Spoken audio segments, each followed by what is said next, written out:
สบายดีพอกับสองกับห้องหน่อยแชนแนลอีกแล้วคือเก่าพี่น้องปีนไก่ปีนอาหารดีๆวันนี้เป็นนะมีตำหมักตัวตำหุงก็มีได้พี่น้องวันนี้อาหารดีคือเก่ามานี่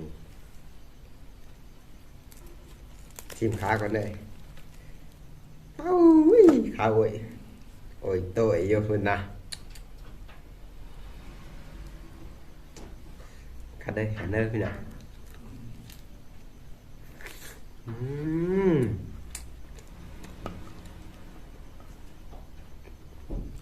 ยอดพี่น้อง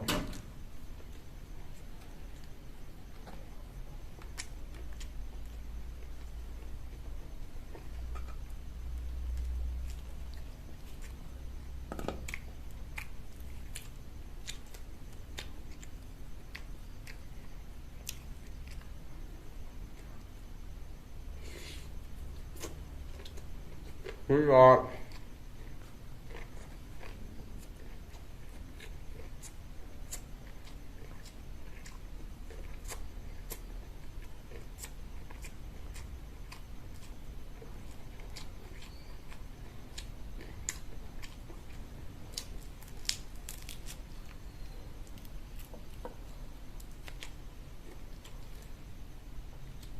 ยอด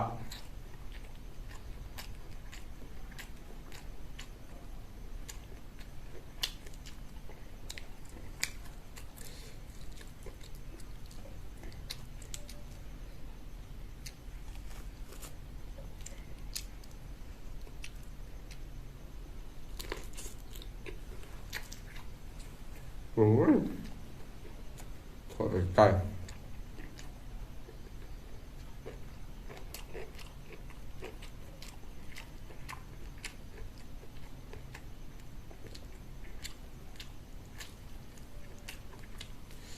ตัวกระแสไปที่พี่น้องไง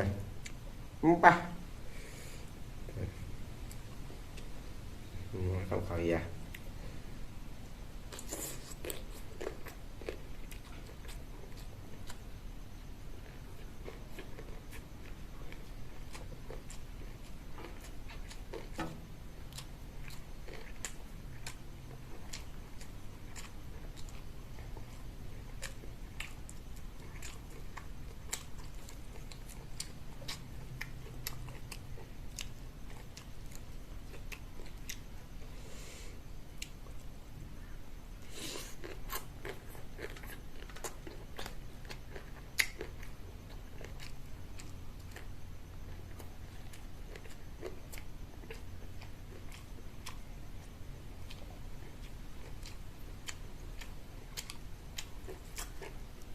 แห้งแบบนี้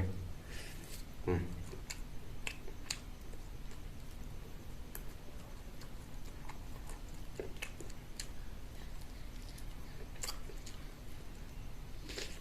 อืม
บุ้ยแสบคักแสบแน่แสบจนมันมีอันทีตีเลยพี่น้องบ้าอืม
แสบร้ายพี่น้องเอ้ยมาอาหารมื้อนี้ปิ้งไก่ตำหมักทั่วมันก็สุดยอดนั่นติอาหารบ้านเฮา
สุดยอดพี่น้องเอ้ยอู้ยอาหารปิ้งไก่ตำบักทั่วมันก็สุดยอดแล้วแหละพี่น้องเอ้ยสำนี้แหละอาหารบ้านเฮาเอาคือเก่าพี่น้องก็ได้ก็ฝากซ่องแน่เด้อฝากกดไลค์กดแชร์กดติดตามเพื่อเป็นกำลังใจพวกเราในเด้อเอาขอขอบใจ